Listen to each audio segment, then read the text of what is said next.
Pinataas ang kalsada sa A.B. Fernandez East, Dagupan City, binuksan na sa mga motorista.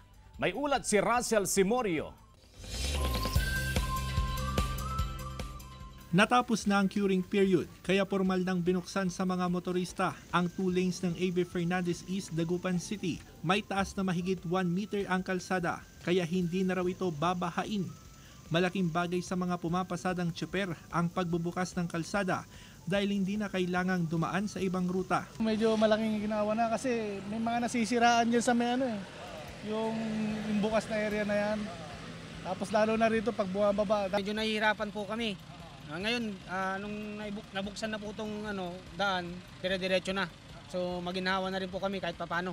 Ayon sa Public Order and Safety Office, nabawasan ang trapiko sa downtown area sa pagbubukas ng kalsada. Pinapayagan na rin dumaan sa A.B. Fernandez East ang mga motorsiklo at tricycle na dating umiikot sa PNR Road sa Barangay Mayombo. Magpapaluwag ng 50% sa amin.